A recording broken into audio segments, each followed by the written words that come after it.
صل وسلم دائما أبدا على حبيبك خير الخلق كلهم.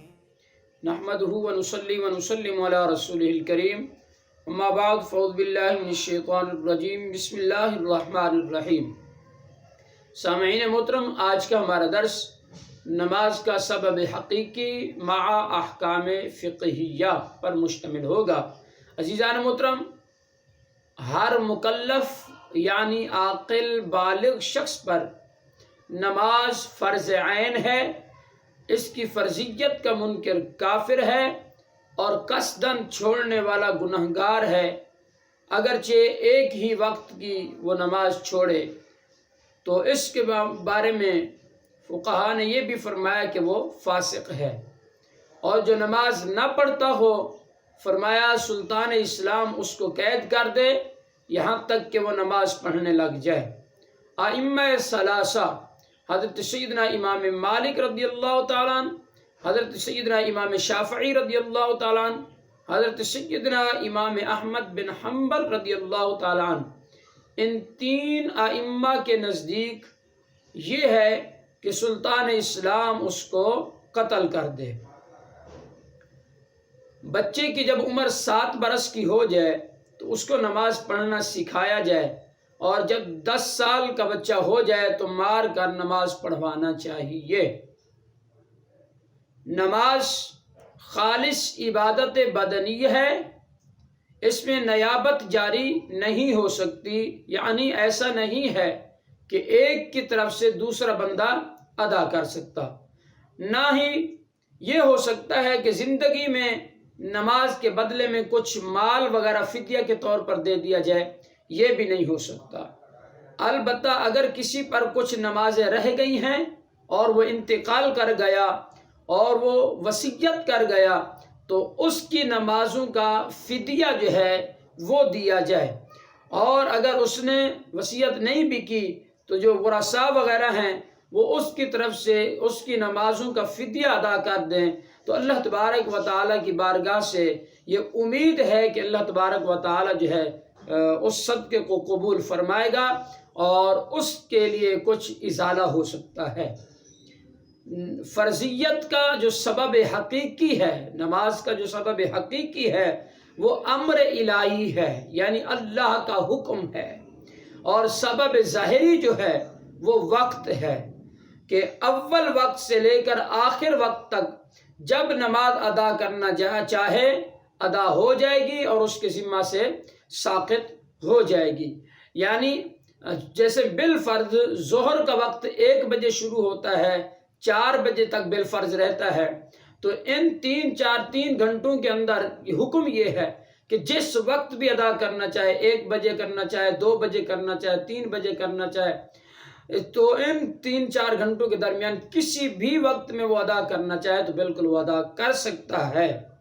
اور اگر ادا نہ کی یہاں تک کہ خفیف وقت رہ گیا، بہت مختصر وقت رہ گیا، تو اب جو آخر وقت مختصر سے رہ گیا ہے وہی اس کی نماز کے لیے حکم ہے کہ اس میں وہ ادا کرے. وہی سبب اخیر ہے اس کا. یعنی بالفرض 4 بجے وقت ظہر ختم ہونے کا تھا، 3:45 ہو گئے اور 3:50 ہو گئے، آگے 10 سے 12 منٹ 15 منٹ باقی رہتے ہیں نماز کے ظہر کے ختم ہونے میں، تو یہی 10-15 منٹ سبب اخیر ہے، اس میں اس کو پڑھنا لازم ہوگا.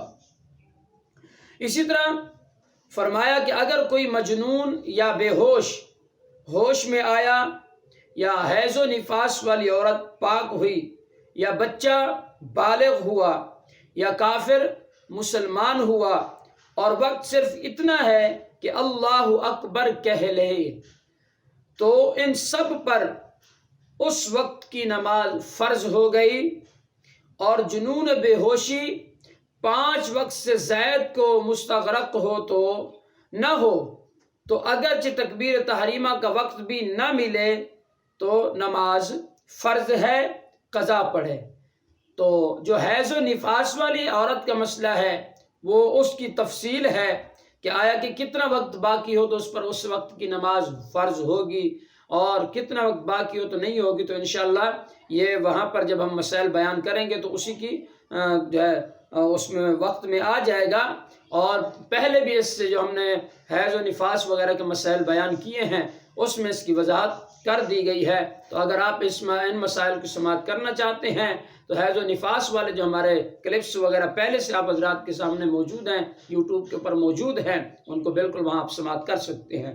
اسی طرح نابالغ نے وقت میں نماز پڑھی تھی اور اب آخر وقت میں وہ بالغ ہو گیا تو اس پر فرض ہے کہ وہ اب نماز کو دوبارہ پڑھے، کیونکہ وجہ یہ ہے کہ جب پہلے اس نے پڑھی تھی اس پر فرض نہیں تھی، اب وہ بالغ ہو چکا ہے، اب اس پر وہ نماز جو ہے فرض ہو چکی ہے، لہذا وہ اب اپنی نماز کو پڑھے گا۔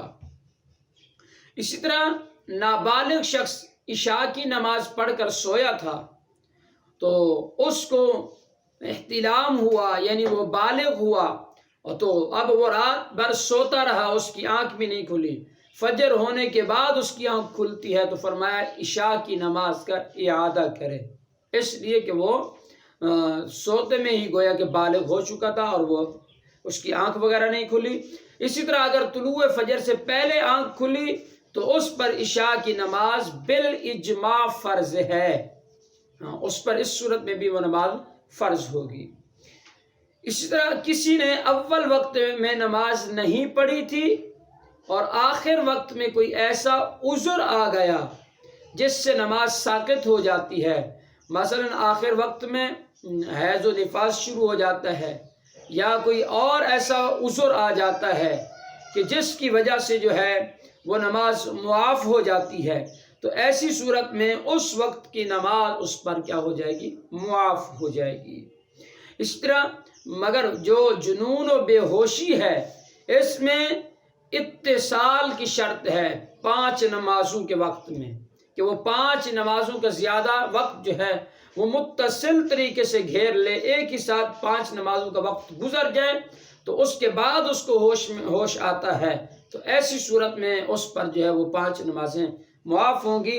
اگر 5 نمازوں سے پہلے وہ ہوش میں آ جاتا ہے تو جو بے ہوشی کی حالت میں 3-4 نمازیں گزری ہیں وہ ان نمازوں کی وہ قضا کرے گا، اس پر قضا لازم ہوگی۔ یہ اس صورت میں ہے کہ جب وہ 3 سے 4 وقت نماز کا جو ہے وہ بے ہوشی کی حالت میں رہا اور 5 وقت کو گھیر نہیں لیا، تو یہ اس صورت میں ہوگا۔ اسی طرح یہ گمان تھا کہ ابھی نماز کا وقت نہیں ہوا لیکن اس نے نماز ادا کر لی، بعد میں پتہ چلا کہ وقت تو ہو چکا تھا۔ مثال کے طور پر کسی نے 2 بجے نماز پڑھی، اب اس کے گمان میں یہ تھا کہ ابھی وقت نہیں ہوا لیکن اس نے نماز پڑھ لی تھی، بعد میں اس کو یقین ہو گیا کہ 2 بجے تو نماز ظہر کا وقت تھا، تو فرمایا ایسی صورت میں اس کی نماز نہیں ہوئی، اس لیے وہ اپنی نماز کو دوبارہ لوٹائے گا۔ اللہ تبارک و تعالیٰ کی بارگاہ سے دعا ہے کہ اللہ تبارک و تعالیٰ ہم سب کو صحیح مسائل فقہیہ سیکھ کر اپنی عبادات کو مکمل کرنے کی سعادت عطا فرمائے۔ آمین۔ وآخر دعوانا ان الحمد للہ رب العالمین۔